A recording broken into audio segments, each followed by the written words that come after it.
Vipin C വിജയനുണ്ട് മറ്റ് വിശദാംശങ്ങൾ നൽകാൻ. വിപിൻ കൊച്ചിയിലാണല്ലേ? കൊച്ചിയിലാണ്, MG റോഡിലുള്ള ഹോട്ടലാണ്. വിപിനിലേക്ക് പോകാം. വിപിൻ, വലിയ പ്രതിസന്ധി ഹോട്ടൽ മേഖലയിൽ ഉണ്ടായിരുന്നു. ഇപ്പോൾ മേഘന പറഞ്ഞതുപോലെ പശ്ചിമേഷ്യൻ യുദ്ധ സാഹചര്യത്തിൽ ഈ വാണിജ്യ സിലിണ്ടർ കിട്ടാത്തതുമൊക്കെയായി ബന്ധപ്പെട്ട് അതിന് പിന്നാലെയാണ് ഈ വില വർധനവ്. അത് വലിയ വർധനവാണ്. എങ്ങനെയാണിത് താങ്ങുക?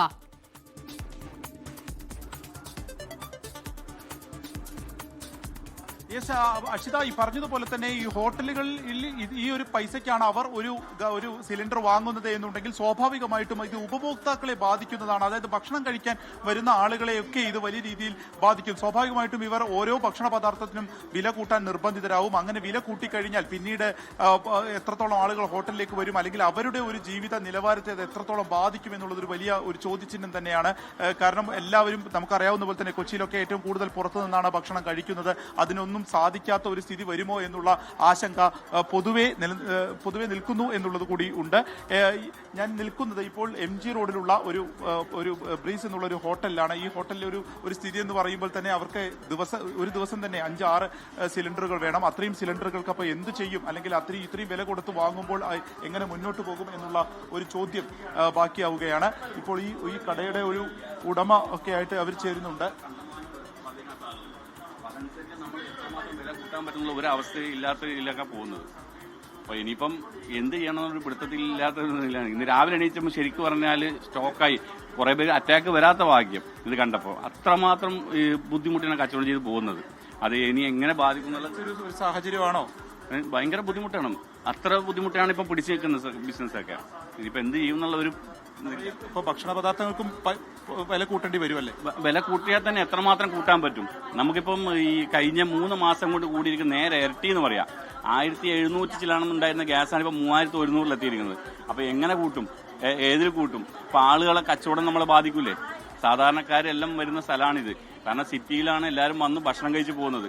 അപ്പൊ ഇത്രയും മാത്രം വില കൂടിക്കഴിഞ്ഞാൽ നമ്മൾ ഏതിൽ പിടിച്ച് കൂട്ടും? അപ്പൊ കച്ചവടം ഇല്ലാണ്ടാവും. ഇപ്പൊ തന്നെ നമ്മൾ സ്റ്റാഫിനെ കുറച്ചുകൊണ്ടാണ് കച്ചവടം ചെയ്യുന്നത്. അപ്പൊ ഉള്ള സ്റ്റാഫിനെ വെച്ച് ഐറ്റംസ് കുറച്ചു, ലൈവ് ഐറ്റംസ് ഒക്കെ ഒഴിവാക്കി. ദോശ, പൊറോട്ട, ചോറ് ഒഴിവാക്കി, അൽഫാം, ഷവർമ, ചൈനീസൊക്കെ. ഇപ്പം ബിരിയാണിയും കറികളും വെച്ച് കുറച്ച് ഐറ്റംസ് മാത്രം വെച്ചാണ് ഇപ്പോൾ ചെയ്യുന്നത്.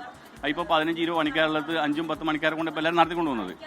അപ്പോൾ ഇനിയിപ്പോൾ എന്ത് ചെയ്യാൻ പറ്റും? ഇതിങ്ങനെ കൂടിക്കഴിഞ്ഞാൽ ഒരു രക്ഷയില്ലാണ്ടാവില്ല. വിറകടുപ്പ് തുടങ്ങാൻ വെച്ചാൽ അതിന് സൗകര്യം വേണം. പുകയുടെ പ്രശ്നം, അപ്പുറത്തിപ്പുറത്തെ കടക്കാരുള്ളതുകൊണ്ട് അവർക്കൊന്നും ബുദ്ധിമുട്ടാവും. അപ്പൊ എന്താണെന്നുള്ളത് ഇപ്പം തിരിഞ്ഞ അവസ്ഥയാണ്. ഇപ്പം ഒരു വിധത്തിലും ഇപ്പൊ രാവിലെ എണീച്ചപ്പോൾ സത്യം പറഞ്ഞാൽ സ്റ്റക്കായി. ഇനി എന്ത് ചെയ്യുന്നുള്ള ഒരു അവസ്ഥയിലെത്തി. കാരണം 2 സിലിണ്ടർ നമ്മൾ എടുക്കുകയാണെങ്കിൽ 6200 രൂപയായി. അപ്പം 2400 ഒറ്റയടി കൂടിയിരിക്കുന്നത്. ദിവസം കിടക്കണമെങ്കിൽ എത്ര സിലിണ്ടറുകൾ വേണം? മിനിമം 2 സിലിണ്ടറെങ്കിലും വേണം. എന്നാലാണ് നമുക്ക് കച്ചവടം ചെയ്യാൻ പറ്റുള്ളൂ. 3 വേണം. പക്ഷെ നമ്മളിപ്പോൾ ഏറ്റവും കുറച്ച് 2 വേണം. കാരണം ഒരെണ്ണം ഈ ഇന്ത്യൻ അടുപ്പിൽ കുത്തുമ്പോൾ ഒന്ന് ചൈനീസ് പൊറോട്ട, ഒരെണ്ണം അൽഫാം, ഷവർമ, അങ്ങനെയൊക്കെയാണ് നമ്മൾ ചെയ്തുകൊണ്ടിരുന്നത്. ഇപ്പം അതൊക്കെ ഒഴിവാക്കിയിട്ടാണ് നമ്മളിപ്പോൾ ഒരു സിലിണ്ടറിലൊക്കെ പിടിച്ച് നിൽക്കുന്നത്. അതും കൂടി വില കൂടിക്കഴിഞ്ഞാൽ എന്ത് ചെയ്യാൻ പറ്റും? വരുന്ന ആൾക്കാർക്ക് എങ്ങനെ നമ്മൾ ഭക്ഷണം കൊടുക്കും? ഈ വരുന്ന ആൾക്ക് തൃപ്തികരമായിട്ട് ഭക്ഷണം കൊടുക്കാൻ പറ്റൂല. സാധാരണ പൊറോട്ട ലൈവ് അടിക്കാൻ പറ്റൂല. അടിച്ചു വെച്ച പൊറോട്ട ജനങ്ങൾ ഇഷ്ടപ്പെടൂല. അപ്പം അങ്ങനെയൊക്കെ ഭയങ്കര വിഷയമാണ്. യെസ്, ഇതാണ് അക്ഷിത, ആഷ്മി ഇപ്പോൾ നിലവിൽ നിൽക്കുന്ന ഒരു സാഹചര്യം. കാരണം അത്രത്തോളം ആളുകളെ, സ്റ്റാഫുകളെ കുറച്ചുകൊണ്ടാണ് മുന്നോട്ട് പോകുന്നത്. അതിനിടയിലാണ് ഒരു 1000 രൂപയുടെ ഒരു വർധനവ് ഉണ്ടാകുന്നത്. ഇത് എല്ലാ മേഖലയും ഒരേപോലെ തന്നെ ബാധിക്കും എന്നുള്ളത് പറയുകയാണ് ഓരോ ഹോട്ടൽ ഉടമകളും. കൊച്ചിയിലെയും സ്ഥിതി വ്യത്യസ്തമല്ല. കാരണം ഏറ്റവും കൂടുതൽ ആളുകൾ പുറത്തു നിന്നും ഭക്ഷണം കഴിക്കുന്ന ഒരു പ്രധാനപ്പെട്ട ഒരു സ്ഥലം, ഒരു വ്യവസായ നഗരം എന്നൊക്കെ പറയാവുന്ന നിലയ്ക്ക് നിൽക്കുന്ന ഒരു സാഹചര്യത്തിൽ കൂടിയാണ് ഇത്ര വലിയ ഒരു ഇരുട്ടടി ഇവരെ സംബന്ധിച്ച് ഉണ്ടായിരിക്കുന്നത്.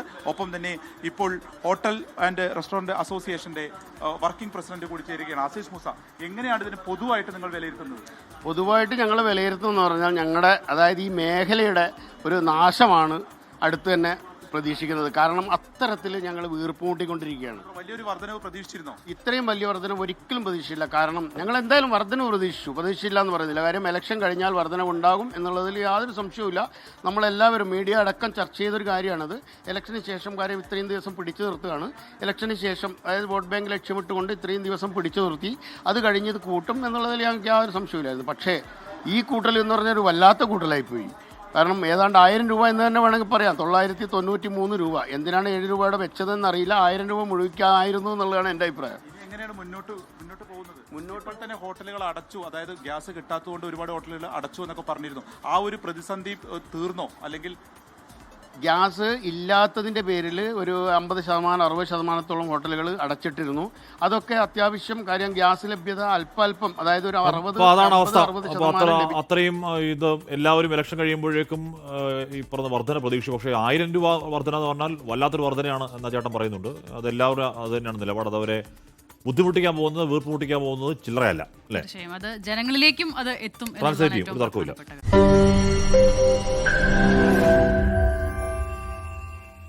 ലോകത്തെവിടെയായാലും ഏത് സമയത്തും 24 വാർത്തകളും ഓഗ്മെന്റഡ് റിയാലിറ്റി പാക്കേജുകളും എക്സ്പ്ലെയിനറുകളും വിശദമായി കാണാൻ ഞങ്ങളുടെ യൂട്യൂബ് ചാനൽ നിങ്ങൾക്ക് സബ്സ്ക്രൈബ് ചെയ്യാം.